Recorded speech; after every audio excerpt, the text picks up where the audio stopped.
తాకట్లో ఉన్న మీ బంగారాన్ని విడిపించి ఆ రోజు ఆన్లైన్ రేటుకి కొంటాం. Sharma gold company. నమస్కారం, సుమన్ టీవీకి స్వాగతం. నేను మానస. ఈరోజు మనతో పాటు ఉన్నారు ప్రముఖ జ్యోతిష్య వాస్తు పండితులు, జ్యోతిష్య వాస్తు శిక్షణ నిపుణులు, అలాగే లలిత ఉపాసకులు శ్రీ నానాజీ పట్నాయక్ గారు మనతో పాటు ఉన్నారు. వారితో మాట్లాడదాం. గురుగారు నమస్కారం అండి. శ్రీమాత్రే నమః. గురుగారు, చాలా మందితో మాట్లాడుతూ ఉన్నప్పుడు ఎక్కువగా వినిపించేది ఏంటంటే అప్పుల బాధలతో మేము చాలా ఇబ్బంది పడుతున్నాం అంటుంటాం.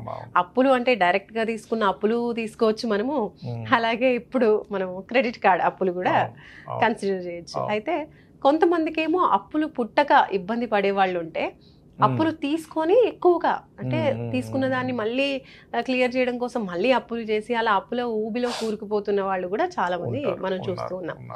కాబట్టి ఇలా అప్పుల బాధలతో ఉన్న వాళ్ళకి ఎలాంటి పరిష్కారం ఉందంటారు? వాళ్ళు అసలు ఏం చేస్తే ఈ అప్పుల నుంచి బయటపడే అవకాశం ఉంది? సింపుల్. ఫస్ట్ ఆఫ్ ఆల్ ఏంటంటే జ్యోతిషాస్త్రం ఏం చెప్తుందంటే అప్పులు ఇరుక్కుపోయే యోగం వేరుగా ఉంటుంది, అప్పులు పుట్టకపోవడం వేరుగా ఉంటుంది. మీరు అన్నట్టుగా అంటే 6th లార్డ్ ఫలితాలు ఎక్కడా పాజిటివ్గా రావట్లేదు అంటే వాళ్ళకి అప్పు పుట్టదు. 6th లార్డ్ అంటే రుణరోగ శత్రుస్థానము అంటారు. ఆ యొక్క కారకుడి యొక్క ఫలితాలు నెగిటివ్గా ఎక్కువ వస్తూ ఉంటే అప్పులు పాలవుతారు. అయితే ఇందులో ప్రధానంగా గ్రహం వచ్చేసి బుధగ్రహాన్ని తీసుకుంటాం. కుజుడు అని చెప్తుంటారు కానీ బుధుడు ఎక్కువ, ఎందుకంటే న్యాచురల్ 6th లార్డ్. ఇంకోటి ఏంటంటే మీరు అప్పు ఎప్పుడవుతుంది, మిస్కాలిక్యులేషన్.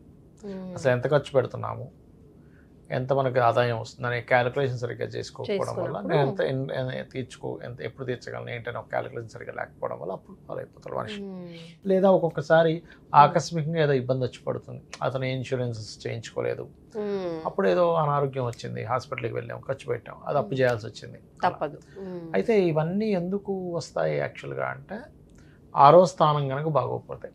ఈ 6వ స్థానం బాగోనేవారు కానీ బాగున్నా బాగోపోయినా కానీ నిత్యము గనక ఇంట్లో అమ్మవారి నామాన్ని ఓం అపర్ణాయే నమః ఖచ్చితంగా అప్పటి నుంచి బయటపడేస్తుంది. ఓం అపర్ణాయ నమః అనే మంత్రం. అంటే ఎలా పడేస్తుందండి అంటే వీళ్ళకి ఇంకొంచెం, ఇప్పుడు ఉదాహరణకి నెలకు ఒక 50,000 సంపాదిస్తున్నాడు అనుకోండి, అతను అప్పులే 40,000 ఉన్నాయి. అప్పుడు పరిస్థితి ఏమిటి, కట్టలేకపోతుంటాడు, మళ్ళీ అప్పు కట్టడానికి ఇంకో డబ్బులు ఇంకో దగ్గర అప్పు చేస్తారు. అలాంటప్పుడు ఇతను కంప్లీట్గా ఇతని ఆదాయం పెంచుకోవాలంటే ఎలాగా అనే మార్గం ఈయనకు అన్వేషిస్తూ ఇంకొక 60,000 70,000 శాలరీకి వెళ్ళి దాన్ని బ్యాలెన్స్ చేసుకునే తత్వాన్ని, ఆ యొక్క ఆలోచన విధానాన్ని అమ్మవారిస్తుంది. అయితే ఇక్కడ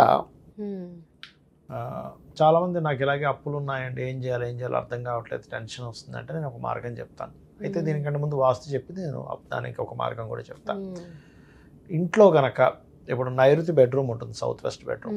చాలా మంది తెలియక ఏంటంటే సౌత్ వెస్ట్ బెడ్రూమ్లో ఒక్కొక్కసారి సౌత్ వెస్ట్ కూడా వస్తుంది. అక్కడ టిల్ట్ అయినప్పుడు సమ్ టైమ్స్ కనెక్ట్ అవుతుంది.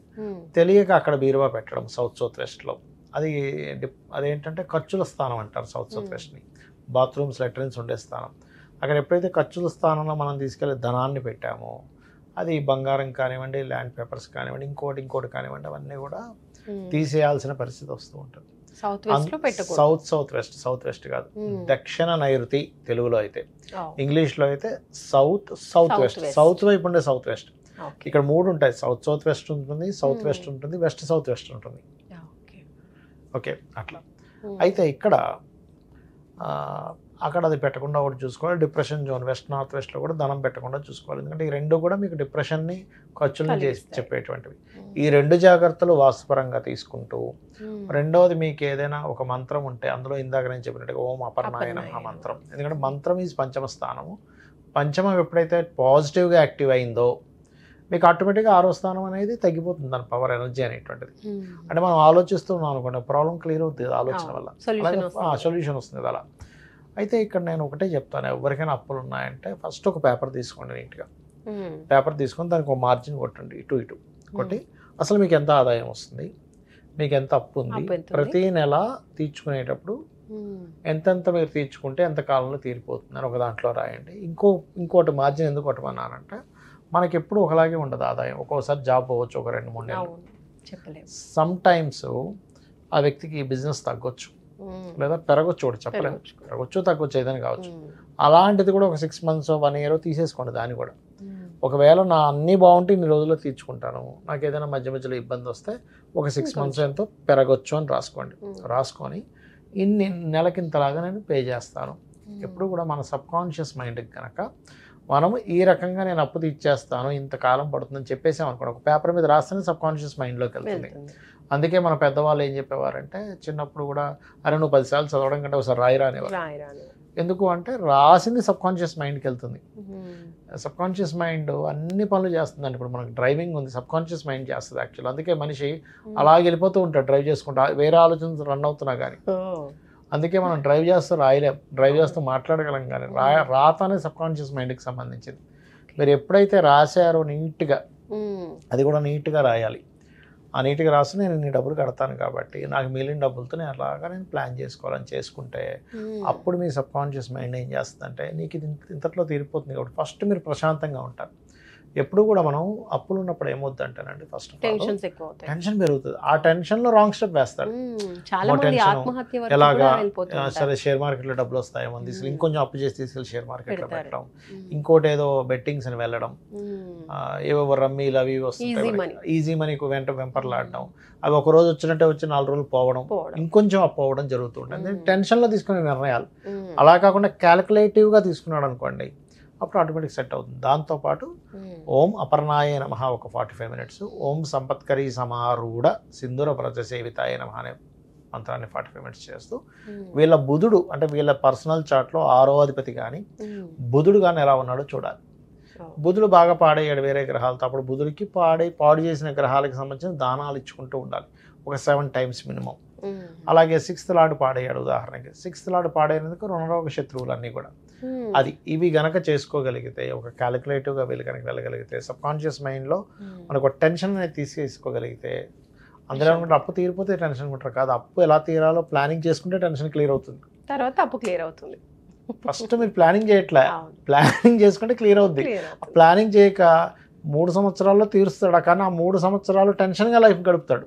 నేనేమంటాను, నువ్వు టెన్షన్ పడకపోయినా ఇలాగే తీరాలి. ఇప్పుడు కొన్ని మార్గాలండి అప్పు తీరాలంటే, ఉన్న ప్రాపర్టీ అమ్మాలి, అమ్మడం ఇష్టం లేదు, ఇన్స్టాల్మెంట్లో తీర్చుకుంటాను, నువ్వు అప్పుడు ఇట్లా ప్లాన్ చేసుకో. లేదు ఎవరో నీకు డబ్బులు ఇస్తా అన్నారు, ఫాదరో ఎవరో, అరే ఎందుకు రా ఈ అప్పులని సరే కట్టేసుకొని ఆయన డబ్బులు తీసి ఇచ్చాడు, అట్లా ఏమైనా ఛాన్సెస్ ఉన్నాయి. What is the source? First మీరు సోర్స్ వెతకండి, సోర్స్లో అవ్వట్లేదు వెంటనే మీరు ఇట్లా చేసుకోండి, ప్లాన్ చేసుకోండి, సబ్కాన్షియస్ మైండ్కి చెప్పండి, ఖచ్చితంగా మీ అప్పు తీరిపోతుంది.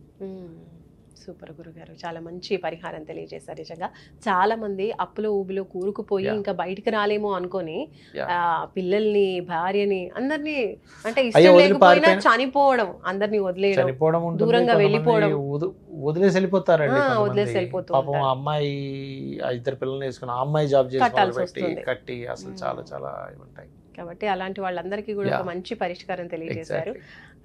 100% తీరుతుంది దీనివల్ల. ప్రశాంతంగా ఎలా అప్పు తీర్చుకోవచ్చు అనేది తెలియజేశారు గురుగారు. చాలా చాలా ధన్యవాదాలు. నమస్కారం. శ్రీమాత్రే నమః. చూస్తున్నారు కదండి, అప్పుల బాధలు ఉన్నప్పుడు ఫస్ట్ ఆఫ్ ఆల్ మనం రాసుకుని క్యాల్కులేట్ చేసుకుంటే కనుక మ్యాక్సిమం అప్పులు తీరిపోవడం, ప్రశాంతంగా వాటిని మనం క్లియర్ చేయడం అనేది జరుగుతుందని గురుగారు తెలియజేస్తున్నారు. అటు ఆర్థికంగా అలాగే మానసికంగా కూడా ఇవి నిజంగా చాలా బాగా పనిచేస్తాయి. తప్పకుండా మీరు కూడా ట్రై చేయండి. చూస్తూనే ఉండండి సుమన్ టీవీ. నమస్కారం.